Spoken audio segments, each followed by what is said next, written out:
semua anak tidak terkecuali mempunyai potensi kecerdasan. Artinya semua anak itu punya bakat cerdas. Lalu mengapa tidak semua anak mampu memunculkan dari potensi menjadi sebuah tindakan yang cerdas? Itu karena kesalahan lingkungan dan orang tua. Bagaimana cara mencerdaskan anak?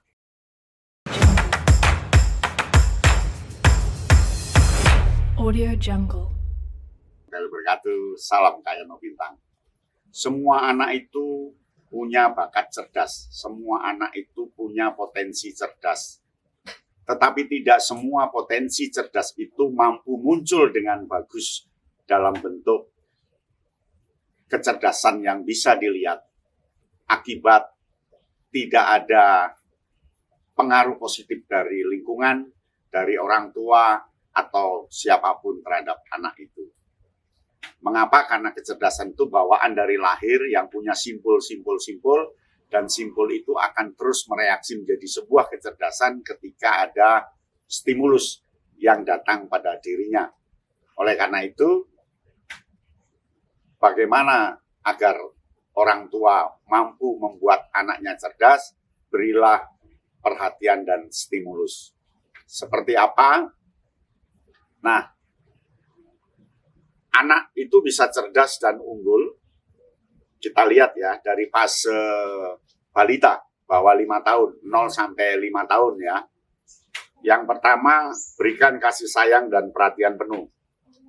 Berikan stimulasi sensorik seperti musik, warna, atau tekstur untuk tangan, untuk meraba dan sebagainya.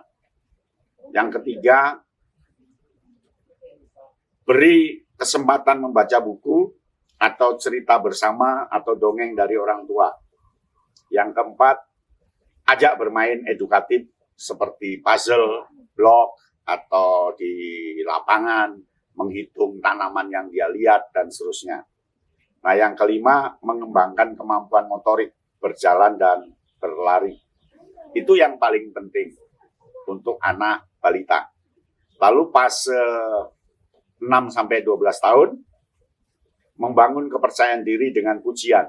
Karena semakin dia dipuji, semakin dia yakin bahwa dia bisa melakukan sesuatu. Yang kedua, mengembangkan kemampuan akademis, membaca, menulis, matematika.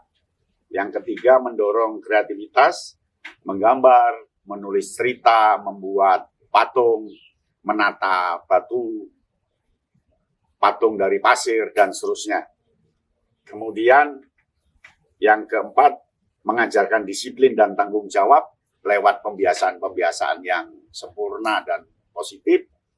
Yang kelima, membangun hubungan sosial dengan teman.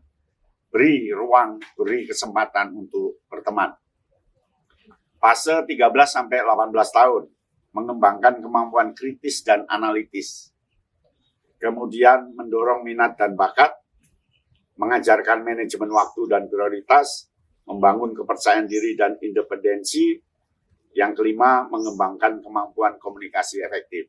Itu harus terus dibiasakan dalam diri anak di usia-usia SMA, SMP, SMA. Itu sangat penting dari yang disampaikan ke-6 tadi. Kemudian, strategi umum, strategi untuk semuanya dari 0 sampai usia 18 tahun, berikan contoh yang baik. Yang kedua, jadikan belajar sebagai kegiatan menyenangkan. Berikan kesempatan untuk membuat keputusan. 4, mengembangkan kemampuan berpikir kreatif. 5, membangun hubungan yang positif dengan anak.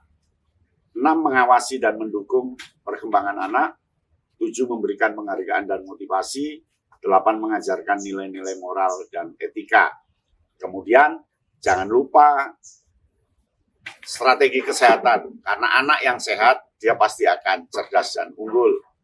Maka perhatikan juga kesehatannya. Yang pertama, makanan yang sehat dan bergizi, ajak olahraga yang teratur, istirahat yang cukup, menghindari kebiasaan buruk seperti merokok, alkohol, dan yang lainnya.